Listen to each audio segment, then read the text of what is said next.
Hey, welcome back. My name is Jenna.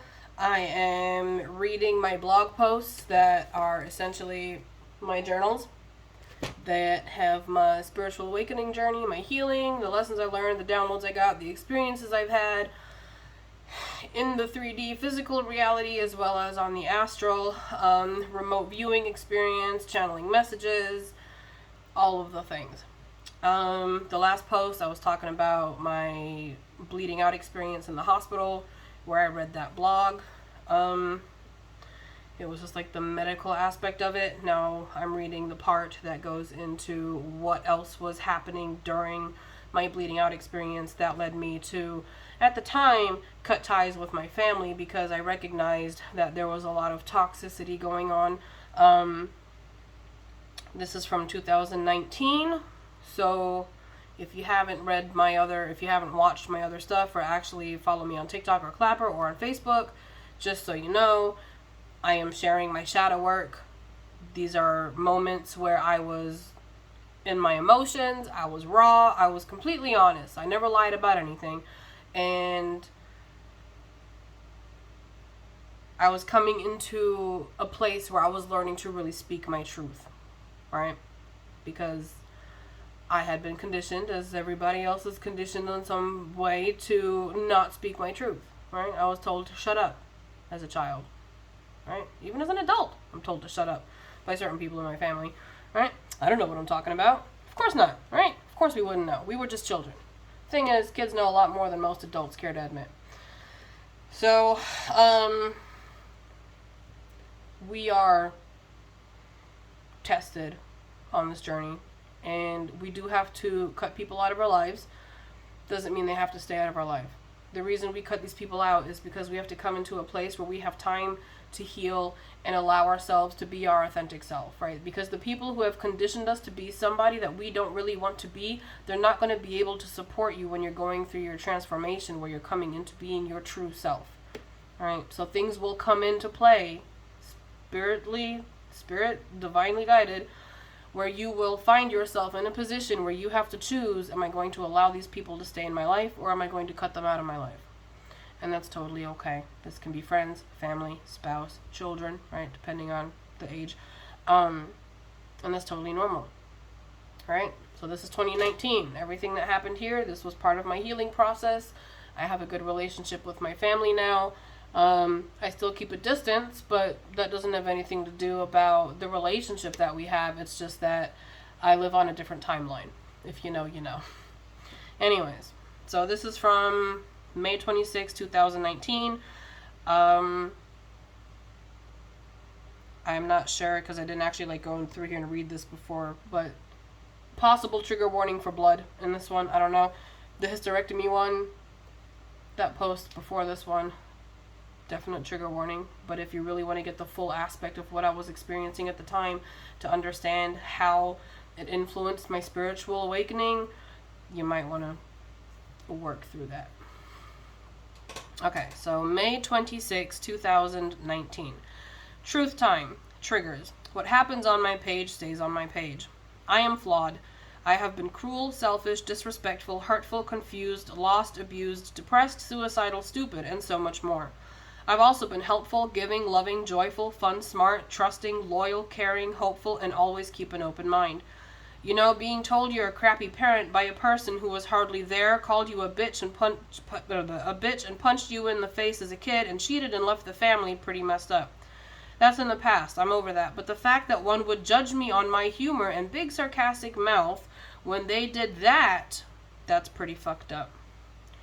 Then, to top it off, have the audacity to say their prophecy will come true if I don't follow Jesus. My kids will be taken from me, all while threatening to call German CPS because I cuss and I yell. Because my mom thinks my son is fucked up because he says his chores are overwhelming. I usually do them anyways. And he mentioned guns are easy to come by in the States, which is a fact because he saw schools on lockdown for that exact reason. I'm the black sheep. I lived in the USA. We experienced a different world. I made mistakes. I accepted them, and I am moving on. I don't call myself a Christian, but I follow many things that are in the Bible because they are sensible and good rules to live by. I don't throw my beliefs in someone's face. I am open to discuss anything. Don't shut someone up because their opinions are not my own. Their truth is not my own. I don't force my kids to go to church like I was. I don't raise my kids like some people think I should, but you know what? I fucking raise my kids. I was smoking cigarettes and drinking alcohol at the age of 10, molested before the age of 11. I hit puberty early. Many men and boys thought it was okay for them to just grab what looked like a woman's body, but I was a child. Binge drinking by 13. Diagnosed with severe depression at 14. Functioning alcoholic by 16. Still had 2 jobs. Still had good grades. Still helped in the house. Still helped raise my sister. I know I wasn't an easy kid. I just never put 2 and 2 together. I always felt it was my fault I was such a fuck-up. I had many friends. My childhood was fun and ended early. I was exposed to adult problems too young. And my kids sadly have been too, especially Josh, but I can't change the past. I can only make their future better. My parents are good people. They have done more for me and my kids than words can express, and I will forever be grateful, but they have a past too. As a child, I was molded by the decisions they made, and as an adult, I am working so hard to break that mold so that I can do better for my kids. And so far, my eldest is in a better headspace than I was at that age, despite the trauma we've lived through. He's not the happiest kid in the world, but he's a kid about to start puberty who has had a rough year. He has friends now. He is learning the language and culture. He is loved and cared for and a good kid. Side note, I moved back here from the States at the end of 2017, and my son had gotten bullied really, really bad. And then we moved, and then this school he's at now, for a while he got bullied really bad, and he ended up getting kicked so hard in the genitals that he was peeing blood for 2 weeks. So he had a lot of shit going on top of the memories, the recovering from the abuse that I had endured that, he partially saw in the States. So there's that. I can only make their future better. My parents are good people. I said that. Yeah, he is loved and cared for and a good kid. My family does not know me, and my mom is not the woman I knew half my life. I am not letting myself feel left out anymore. I am not letting myself feel like a burden or be told I'm ungrateful when all I have to offer is my love and time, but that's never wanted. Her husband hates me. He yells at my mom when I spend my money on stuff. How is it his business if my kids want me to order them a pizza?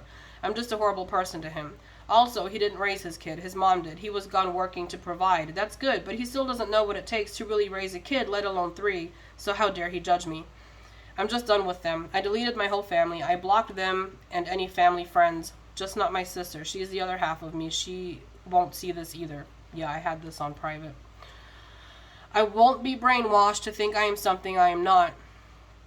I will not be forced to join a religion by threats and fear. I will not be called a slut by my father. If I were one, I'd own that, but I'm afraid of most men, so how does that make sense? Because I posted a joke about getting remarried because I was pissed off about my electric company, and clarified that I was okay and my friends were taking care of us, so you all knew the post wasn't about my health. That sarcastic post was picked up and handled like a knife in my mom's back, because I guess that post, not having anything to do with anything about my family, was supposed to be about her and her helping me. I appreciate the help, but she also made me worry and stress and anxious the entire time I was in the hospital, because the baby was too much for her health. She was reaching out to all of my friends who have jobs and children of their own to take my kids in. Asked one friend, "Don't you know anyone who can take them? So you'll give my toddler to a stranger while I'm in the hospital and make me and everyone else feel bad because you're not healthy and taking care of your own grandkids is too much, when you have the older one to help with the toddler." My sister had the 5-year-old. I love my family, and I can say they have done a lot for me, very many things, no doubt about it, and I am forever grateful. I respect their life choices, even if I don't agree with all of them, for reasons I've lived through and learned. But I am not them, and I will no longer let them make me look like an ungrateful bitch while they pretend like they up and jumped in to help right away. It was a medical emergency, life or death, and their very first reaction was to find someone else to watch their grandbabies. I'm not sweeping shit under the rug. I'm not faking shit for them anymore. That's not who I am. So there's the truth. All that extra drama was why I haven't gotten around to posting the actual story time of my hospital stay, because I didn't know how to tell the story without exposing the extra shit I had to deal with while lying in my own blood. But of course I was wrong for feeling that way. I was wrong for saying they were wrong to do that. I understand illness. I also have witnessed a grandmother taking her 5 grandchildren in a 1-bedroom apartment despite her health problems, because she loved them and help was needed. She even helped me with mine while I worked and went to college. She is an amazing woman, and I will always aspire to be the grandmother she is someday. But a week was too much for mine. I lost blood in more ways than one. Their dominoes can fall over, causing anxiety and stress and anger and pain, but mine will stay standing, because my children will not be forced to carry that weight. In my life, I've suffered, I survived, I learned, I stand, and one day at a time, as I learn to love myself, I grow. So, you see, I was putting it all out there. I was exposing my family. I put it all out there, and I don't care. I don't care that I exposed them, because everybody gets exposed. I exposed myself. That's why I'm reading this on here now, because I've exposed myself on multiple platforms, and this is where we're at now. This is where we're doing it now, guys. You're gonna know all my shit. You're gonna know all my shit. If you don't want to keep up with me posting on here, you can just go to Chaotic Crown Channeling, the blog on Facebook, and you can scroll down and start from there, or go to Be the Crown on WordPress and start reading there. Watch the Facebook Lives. I expose shit on there too, where I did some fucked up stuff, including some illegal things, right? Luckily, they don't know what's true or not, right? But I expose my shit. Everybody gets exposed, right? Judgment Day. Judgment Day is not about condemning or punishing people. It is about discernment. It is about discerning, who do I want in my life? How do I want to be? Are these traits that I want to keep? Are these people that I want to keep? Right? Big picture, universal, global, Judgment Day is the discernment of what and who will transition into the new earth.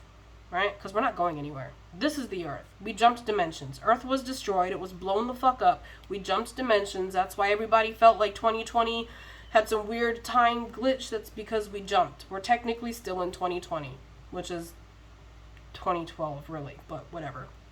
So, yeah, that's a real thing. It's a real thing, guys.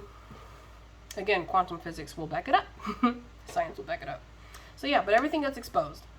And that's what the Judgment Day is. It's being honest and exposing your shit. Going, this is who I am. This is what I've done. Right? And collectively. Like, they found all those babies. Right? In Canada. And they're going to find a lot more. They're going to find a lot more. I got that message live while recording TikTok. And I had to pause because I got really mad. And then I got really sad. Because of what they showed me. But that's exposure, right? That's exposure of the church, of all things, right? Exposing the government and the church. One level. There's going to be a lot more shit coming up within the church. So everybody gets exposed, right? Judgment, exposure, and then discernment is to see what goes away, all right? So there's going to be judgment over people, discernment over people. There will be executions. There are executions. There will be discernment over systems that are in place. Taxes, government systems, banking systems, right? School systems. All of that stuff is going to change. All of it. Look into cryptocurrency and solar energy and wind energy. Okay? Money's going to change. Don't know when. But it's going to change. So, that was that post. Which, I don't think I have on my blog or on my WordPress. I don't know. Because I just looked for it on my Facebook. Yeah, because that one's set to only friends. But now it's on here. So it's out there. Everybody gets exposed. It's not your job to expose other people's bullshit, but like when you're sharing your story, if sharing your story includes having to put shit out there that was done to you, then do it. Then do it. Because you're sharing your story. You're being guided to share your journey of awakening and healing and how you did it. The reason we're being guided to share our stories is because it's going to happen to a lot more people. And the more of us have the guts to stand up and post our whole process out there, the easier it will be for other people when they come looking for us. And it will be less work for us at that time because people come in and they have a lot of questions. They have a lot of questions, right? And if you already posted everything online, or a lot of it, you can simply tell them, I have this on here, right? I have this on here. Like, I already documented this. You can look into that there, right? Because we've done this work. We've done the research. We've done the soul searching. We've done the physical purges, right? And we're still doing it all. It's a constant fucking thing going on, right? So we did all this work. So when it comes in, these waves of awakening start to come in, we started to share our process beforehand so that when this happens, when these events take place, it will be easier for us to help others because we already documented the journey, and all they have to do is do that work, is just sit there and watch your videos or read your book or listen to your songs in whichever way you share your journey. All you got to do is guide them to where they need to go, and then they can take it from there, right? So that's why we do this. And sometimes you just got to put some people's shit out there because of what they did to you. It doesn't mean you have to give names, clearly, right? You don't need to be all up like that, but like, that's just what it is. It's part of the process. And everybody's going to get exposed anyways, whether they want to or not, right? I'm hearing hypocrites right now. Hypocrisy will be exposed. Big time. Big time. So, there's that truth time little thing. If you have any questions, leave them in the comments. You can hit me up on TikTok because I don't really check my messages too much here. Like, I'll try to get into checking them on here more, but your safe bet is probably going to be to hit me up on TikTok. Chaotic Crown Channeling Written is here too. Also on Clapper. I don't post as much there though. Yeah. That's it. You have any questions? Let me know. Otherwise, please subscribe, hit the notification thing so that you can see when I have more uploads, and share with anybody that you know who might be going through a similar experience, or who's going through an awakening, or who's just trying to figure out how to heal, because I will be sharing all the shadow work that I've done on here as well. It's all going to be on here. Have a good one. I love you.